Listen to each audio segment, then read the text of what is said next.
ನಮಸ್ಕಾರ ವೀಕ್ಷಕರೇ, ಪ್ರತ್ಯಕ್ಷ ಲೋಕ ಯೂಟ್ಯೂಬ್ ಚಾನಲ್ಗೆ ಸ್ವಾಗತ. ನಾನು ನಿಮ್ಮ ಅಜಿತ್ ತಿಮ್ಮಯ್ಯ.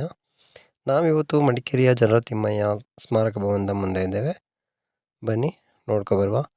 ಅದಕ್ಕಿಂತ ಮೊದಲು ನನ್ನ ಚಾನಲ್ ಸಬ್ಸ್ಕ್ರೈಬ್ ಮಾಡಿಲ್ಲ ಅಂದರೆ ಸಬ್ಸ್ಕ್ರೈಬ್ ಮಾಡಿ, ಶೇರ್ ಮಾಡಿ, ಲೈಕ್ ಮಾಡಿ ಅಂತ ಹೇಳ್ತಾ ಬನ್ನಿ ಹೋಗೋಣ.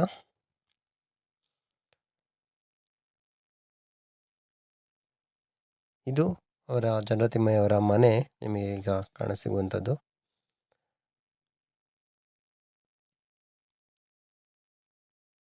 ಇಲ್ಲಿ ನಿಮಗೆ ಸೋಲ್ಜರ್ ಬೂಟ್ ನಿಮಗೆ ಇಲ್ಲಿ ಕಾಣಸಿಗುತ್ತೆ ನೋಡಿ.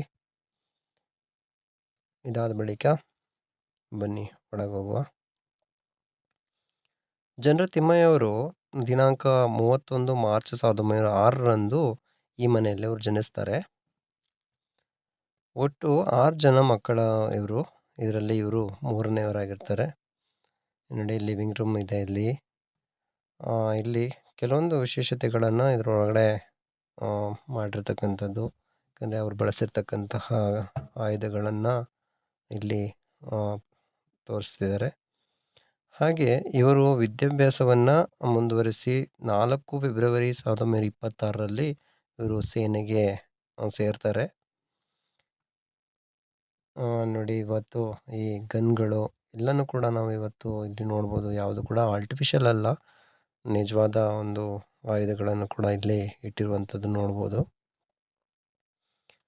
ಇವರು 8 ಮೇ 1957ರಿಂದ 7 ಮೇ 1961ರವರೆಗೆ 3ನೇ ಸೇನಾ ದಂಡನಾಯಕರಾಗಿ ಕರ್ತವ್ಯ ನಿರ್ವಹಿಸ್ತಾರೆ.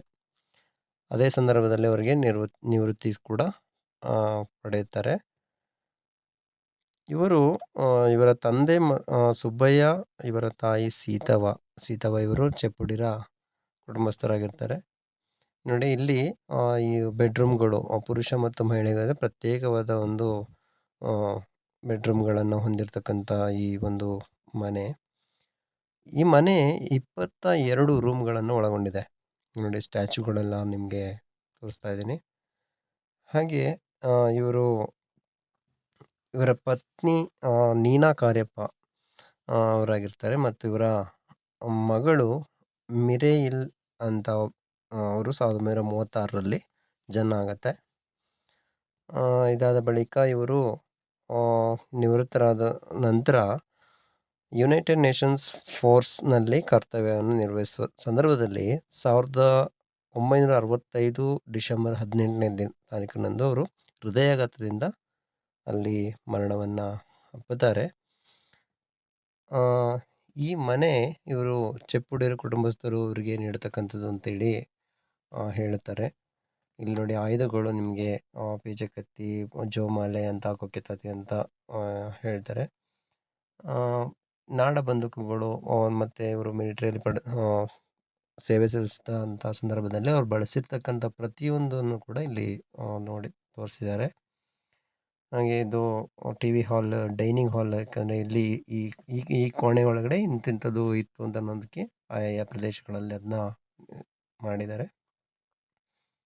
ಇದೊಂದು ಯುದ್ಧ ಸ್ಮಾರಕ. 1947 ಆಗಸ್ಟ್ 15ರ ನಂತರದಲ್ಲಿ ವೀರಮರಣದಪ್ಪಿದ್ದ ಅವ್ರ ಒಂದು ಯುದ್ಧ ಸ್ಮಾರಕವನ್ನು ಇಲ್ಲಿ ನಿರ್ಮಿಸಿದ್ದಾರೆ. ಅದಾದ ಬಳಿಕ ಇವರೆಲ್ಲನೂ ಕೂಡ ಅಲ್ಲಿ ಆರ್ಮಿಯಲ್ಲಿ ಅವ್ರು ಏನು ಸೇವೆ ಸಲ್ಲಿಸಿದಂಥ ಸಂದರ್ಭದಲ್ಲಿ ಬಳಸ್ತಕ್ಕಂಥ ಶಿಪ್ಪು, ವಿಮಾನ ಮತ್ತು ಟ್ಯಾಂಕರ್ಗಳು ನೋಡ್ತಾ ಇರ್ಬೋದು. ಇದೆಲ್ಲನೂ ಕೂಡ ಅವರು ಬಳಸಿರ್ತಕ್ಕಂಥದ್ದೇ, ಯಾವುದು ಕೂಡ ಫೇಕ್ ಯಾವುದೂ ಇಲ್ಲ ಇಲ್ಲಿ. ಹಾಗೆ ಇದರೊಳಗೆ ಇರ್ತಕ್ಕಂಥ ಇಷ್ಟು ಮಾಹಿತಿಯನ್ನು ನಿಮಗೆ ನೀಡಿದ್ದೇನೆ. ಇದರಲ್ಲಿ ಇಷ್ಟ ಆದರೆ ಶೇರ್ ಮಾಡಿ, ಲೈಕ್ ಮಾಡಿ, ಸಬ್ಸ್ಕ್ರೈಬ್ ಮಾಡಿ ಅಂತ ಹೇಳ್ತಾ ಎಲ್ರಿಗೂ ನಮಸ್ಕಾರ.